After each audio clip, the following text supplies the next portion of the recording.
Hello बच्चों, let's see this question and the question says what is numerical taxonomy? So पहले हम लोग इसका की कंसेप्ट देखते हैं। इसका की कंसेप्ट है taxonomy for classification of plant. Taxonomy for classification of plants. इसमें कितने टाइप की टैक्सोनॉमी दी गई थी? तो इसमें एक टैक्सोनॉमी थी जिसका नाम था साइटो टैक्सोनॉमी। साइटो टैक्सोनॉमी या कैरियो टैक्सोनॉमी।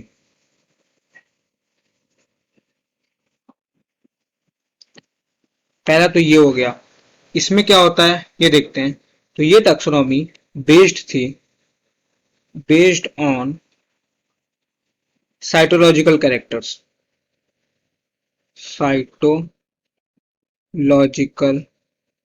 कैरेक्टर्स। अब ये साइटोलॉजिकल कैरेक्टर्स क्या होते हैं? तो साइटोलॉजिकल कैरेक्टर्स होते हैं जैसे कि these are these are structure of chromosome, structure of chromosome मोसोम। और ये क्या होता है? Number of chromosome, number of chromosome. और इसमें क्या आता है? तो इसमें आता है मियोटिक बिहेवियर ऑफ क्रोमोसोम। क्या आता है? तो आता है मियोटिक बिहेवियर ऑफ क्रोमोसोम। ये आती है साइटोटैक्सोनॉमी में या कैरियोटैक्सोनॉमी में। अब हम लोग बात करते हैं दूसरी। तो दूसरी है कीमोटैक्सोनॉमी। It is कीमोटैक्सोनॉमी। जो कीमोटैक्सोनॉमी है, ये कीमोटैक्सोनॉमी ये बेस्ड थी। This is based on chemical constituent. Chemical constituents of cell या फिर प्रोडक्ट ऑफ सेल। अब ये केमिकल कॉन्स्टिट्यूएंट क्या क्या थे, एक बार इन्हें भी देख लेते हैं।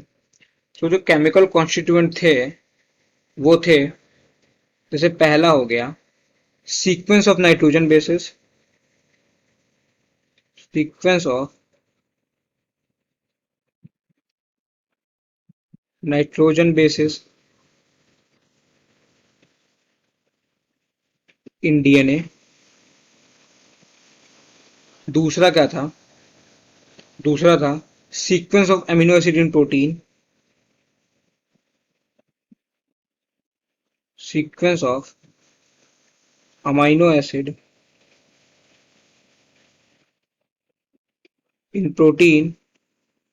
और तीसरा था क्रिस्टल्स। क्रिस्टल्स बोलने का क्या मतलब है? तो क्रिस्टल्स बोलने का मतलब है स्ट्रक्चर ऑफ प्रोटीन कह सकते हैं। Structure of protein. सो ये तो हो गया कीमोटैक्सोनॉमी। अब हम लोग बात करते हैं last, which is numerical taxonomy. Numerical taxonomy. और न्यूमेरिकल टैक्सोनॉमी का ही एक और नाम है फेनेटिक्स। फेनेटिक्स। और इसी को एक और नाम से जानते हैं Adansonian taxonomy. Adansonian taxonomy. Now let's see the feature of this taxonomy. इस टैक्सोनॉमी में क्या होता है? सो जो ये टैक्सोनॉमी है ये based on maximum number of, इसकी एक एक लाइन इंपॉर्टेंट है, एक एक लाइन से क्वेश्चन बनता है. Number of character, so it's very important to learn this line. दूसरा क्या है, each character, each character has equal importance.